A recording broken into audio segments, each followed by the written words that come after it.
ধনেহেড়িতে আহলে সুন্নাতের সম্মেলন মানুষের ঢল।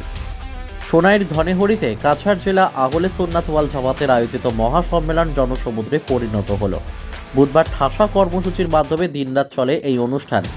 জেলা সভাপতি শাহ সুফি জামিলুন্নবী চৌধুরী বাগপুরের পৌরোহিত্যে অনুষ্ঠিত সম্মেলনে প্রধান অতিথি হিসেবে উপস্থিত থেকে বক্তব্য রাখেন উত্তর পূর্বাঞ্চল আহলে সুন্নাতের মুখ্য উপদেষ্টা আল্লামা সালিমুল হক। তিনি ঐক্যবদ্ধভাবে কাজ করতে আহ্বান জানান। কোনো সময় মতান্তর হতে পারে, তবে সেটা যেন মতান্তর না হয় এর প্রতি খেয়াল রাখতে বলেন। মুখ্য আলোচক হিসেবে যোগ দেওয়া বাংলাদেশের মুফতি মাওলানা আলাউদ্দিন জেহাদি কোরআন ও হাদিসকে সামনে রেখে তাৎপর্য আলোচনা করেন। বিশেষ অতিথি হিসেবে দরং জেলার মুফতি মকিবুর রহমান আজহারি ও পশ্চিমবঙ্গের আবুল কালাম আজাদ আলোচনা করেন। অনুষ্ঠানে প্রাসঙ্গিক বক্তব্য রাখেন উজানডিহির মাওলানা সৈয়দ জুনাইদ আহমেদ, বাগাডহরের মাওলানা ববরুর আহমেদ, হিজিমের মাওলানা সৈয়দ হিফজুর রহমান মিশকাত, উত্তর পূর্বাঞ্চল আহলে সুন্নাতের সাধারণ সম্পাদক মাওলানা ডক্টর সৈয়দ আব্দুল নূর, প্রাক্তন সাধারণ সম্পাদক মাওলানা শামসুজ্জামান চৌধুরী, টান্টুর মাওলানা আব্দুল বাশির, পালংঘাট হাই স্কুলের অধ্যক্ষ মাওলানা আনোয়ার উদ্দিন, রংপুরের মাওলানা মহিউদ্দিন, জেলা কমিটির 2 কার্যকরী সভাপতি মাওলানা মাসুক আহমেদ, মাওলানা তাজমুল হক, শিক্ষাবিদ সাবির আহমেদ চৌধুরী প্রমুখ। সম্মানিত অতিথি হিসেবে উপস্থিত ছিলেন জামাতের কার্যক্রমে সবসময় পাশে থাকার আশ্বাস দেন সোনাইর বিধায়ক করিমউদ্দিন বড়ভূইয়া। এদিনের অনুষ্ঠানে উলামায়ে আহলে সুন্নাত ও সুফিয়ানে এজামরা একই মঞ্চ থেকে জামাতের কার্যকর্মকে এগিয়ে নিয়ে যাওয়ার আহ্বান জানান। এদিন জেলা কমিটির তরফে সরকারের কাছে বিভিন্ন দাবি দাওয়া পেশ করা হয়। আগামী দিনের জামায়াত বিভিন্ন কর্মসূচির পরিকল্পনাও শোনানো হয়। এদিনের সম্মেলনের অনুষ্ঠান যৌথভাবে সঞ্চালনায় ছিলেন জেলা কমিটির সম্পাদক মাওলানা নাজির হোসেন মজুমদার, সাংগঠনিক সম্পাদক এম মকসুদ আহমেদ বড়ভূইয়া, হাফিজ আব্দুল হক, মজবুল হক লস্কর, মাওলানা সাবির হোসেন চৌধুরী ও পরিচালনা কমিটির সভাপতি বদরুল ইসলাম লস্কর, সম্পাদক রাজীব পরলস্কর সহ অন্যান্যরা। এদিনের আহলে সুন্নাতের সম্মেলনে অর্ধলক্ষাধিক ধর্মপ্রাণ লোকের সমাগম ঘটে। হিফজুর রহমান বড়ভূইয়ার রিপোর্ট, নববার্তাতে।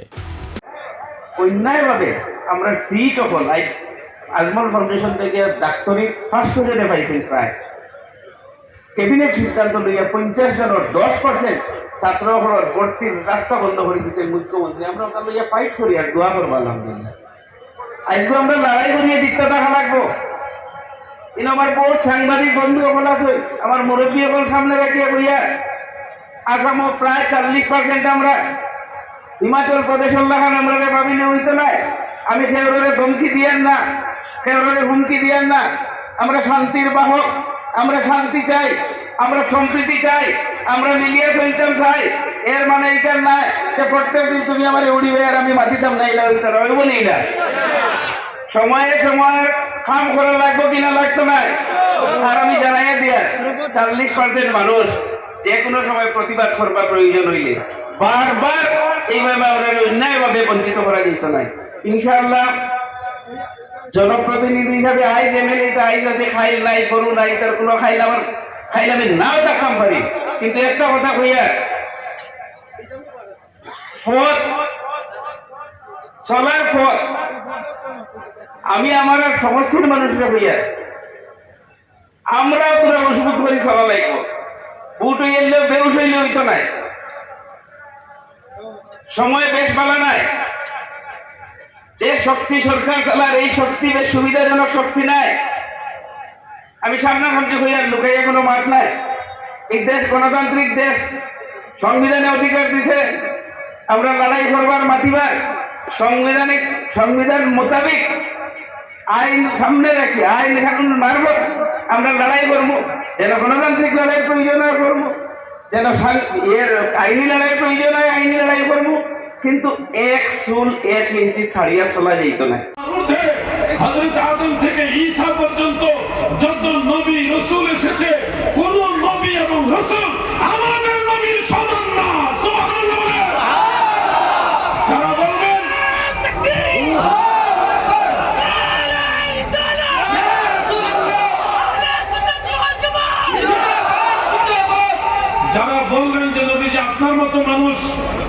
আপনি নবীর মতো মানুষ, আপনার ইমানের মধ্যে খাতরা হবে। আপনি ইমান নিয়ে কবরে যেতে পারবেন না, আপনি সর্বনাশ করে যাবেন। মনে রাখবেন, এই দুনিয়াতে নবী ছাড়া উপায় নাই। কবরে, হাসরে, মিজানে, ফুলসিরাতে, জান্নাতে, সর্বস্তরে আল্লাহর নবী ছাড়া আমাদের কোনো উপায়। আমার দয়াল নবী বিনে গো আপন বলতে কেহ নাই সংসারে। আমার দয়াল নবী বিনে আপন বলতে যখন সাইরা যাইবাই মায়ার দুনিয়া,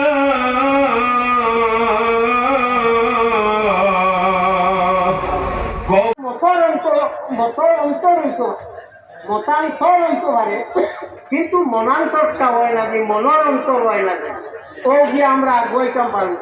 আজ দিনও যেটা বলিস লিখাই আমার আগে পেনটেন দেখাইছেন গত শনিবারে, আমি দেখছি হলো আমার দুইটা কথা আমি অবশ্য টানটানকে কইছিলাম, খেয়াল করছেন না। সংখ্যালঘুদের অধিকার সুনিশ্চিত করা, আমি বলছিলাম সংখ্যালঘুদের সংখ্যানুপাতে চাকরির ব্যবস্থা করা। চাকরি দেওয়া তারা সংখ্যা যত আছে অবু হিসাবে এইগুলো একটা তো হয়েছে, বাঙ্গা হয়েছে না। তো বাঙ্গা না হয় বইয়ে খেয়াল করতে নাই, সকিয়া যাইবা দিয়া সংখ্যানুপাতে সংখ্যালঘুদের বিভিন্ন প্রতিষ্ঠানে ভর্তি সংরক্ষণের ব্যবস্থা করা, এগুলো ঠিক আছে, সব সংরক্ষণ আছে। আমরা নাই।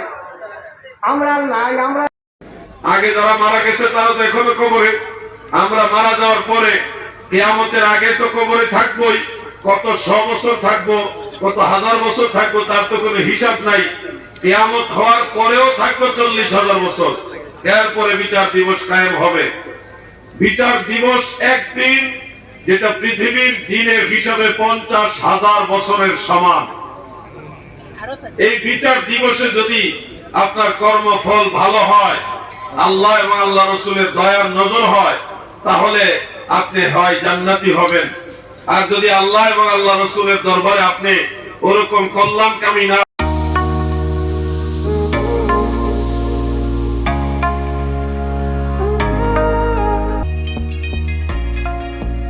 মাত্র 40 মিনিটে থাইরয়েডের টেস্ট রিপোর্ট। চিকিৎসা সেবায় নির্ভরযোগ্য প্রতিষ্ঠান দ্য রয়্যাল মেডিকেল। আপনি কি ডাক্তার দেখাতে কিংবা শারীরিক টেস্ট করাতে শহরে যাচ্ছেন? থামুন, আপনাকে আর শহরে যেতে হবে না। আপনার হাতের কাছেই রয়েছে দ্য রয়্যাল মেডিকেল। এখানে ইসিজি, সোনোগ্রাফি, এন্ডোস্কোপি, এক্স-রে, রক্ত পরীক্ষা সহ যাবতীয় টেস্ট খুব কম সময়ের মধ্যেই পেয়ে যাচ্ছেন। এছাড়াও এখানে 40 মিনিটের মধ্যে থাইরয়েডের টেস্ট রিপোর্ট পেয়ে যাচ্ছেন। রয়েছে উন্নত মানের ল্যাব। বরাক উপত্যকার খ্যাতনামা ডাক্তাররা এখানে নিয়মিত ভিজিট করেন। তাই আর দেরি না করে চলে আসুন দ্য রয়্যাল মেডিকেলে। আসিমগঞ্জ বাজারের জাতীয় সড়কের ঠিক পাশেই রয়েছে দ্য রয়্যাল মেডিকেল। গ্রামীণ স্বাস্থ্য পরিষেবার এক যুগান্তকারী প্রতিষ্ঠানের নাম দ্য রয়্যাল মেডিকেল। যোগাযোগের ঠিকানা the royal medical, main road, Azimganj.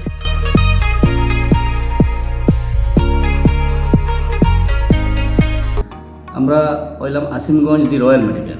এটা হলো আসিমগঞ্জ বা খানাই বাজার, পুরানা খানাই বাজার, বর্তমানে আসিমগঞ্জ বা খানাই বাজার অবস্থিত আছে। এখানে আমরা এখানে সব ধরনের ডাক্তার অ্যাভেলেবল আছে, প্লাস ল্যাবরেটরি আছে, একটা ফুল ফ্লেজ অটোমেটিক ল্যাবরেটরি আছে, ডিজিটাল এক্সরে আছে, আপনার এন্ডোস্কোপি আছে, সোনোগ্রাফি আছে, সব কিছু আছে। এন্ডোস্কোপি আমরা এদিকে কোনোখানেও নাই, খালি আমরা কাছে কেন আছে, বা ল্যাবরেটরি একটা ফুল ফ্লেজ ল্যাবরেটরি আছে, যেটার মধ্যে সব ধরনের টেস্ট আমরা করি, যেটা আপনার বাইরে ফাটাইয়া করতে লাগে, এই সবগুলো টেস্ট আমরা এখানে আমরা করি। ইভেন থাইরয়েড যে টেস্টটা 3 দিনের ভিতরে মানুষের ফাইন, 3 দিন পরে যে টেস্টটা ফাইন, আমরা উইদিন 40 মিনিটসের ভিতরে আমরা এটা ডেলিভার করতে পারি আমরা রিপোর্ট।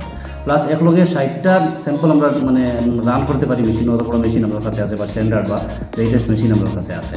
তো আমরা এখানেও বাকি সব ধরনের সুযোগ সুবিধাও আছে। প্লাস ডাক্তার যেমন আছেন ডক্টর ইন্তেখাব আলম গুয়াহাটি, আপনার এপোলো থেকে আইন প্রত্যেক মাসে একবার আইন, আগামী সোমবারে তাই নাইবা। আবার ডক্টর আবিরুল্লাহ নাথ তাইনও আইন বাইরে থেকে আইন, তাই হলেন নিউরোস্ট বা স্ট্রোক সার্জন। এরপরে আপনার ডক্টর জয়ন্ত কর্মী আছেন, ডক্টর ইয়াসমন্দি স্যার আছেন অর্থোপেডিক ডাক্তার, বা পেডিয়াট্রিক্স ডাক্তার আছেন, বা আমরা এখানে doctor Ankita Chakraborty gynae doctor আছেন। মানে বর্তমানে 20 জন 22 জন ডাক্তার আমরা এখানেও মানে উইকলি বা ডেইলি হিসাবে আমরা এখানে ভিজিট করাই। ওইরও আমরা স্পেশালাইজেশন আর কি।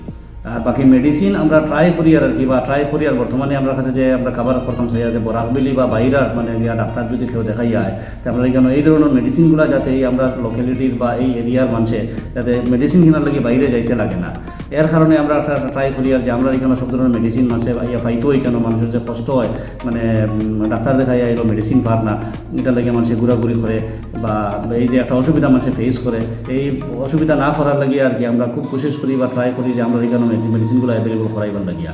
আর সব ব্র্যান্ডেড মেডিসিনও আমরা এখানে সব কিছু আছে অ্যাভেলেবল আছে, তো ওটা হইলো মেইন কথা আর কি, মেইন স্পেশালিটি আমরা।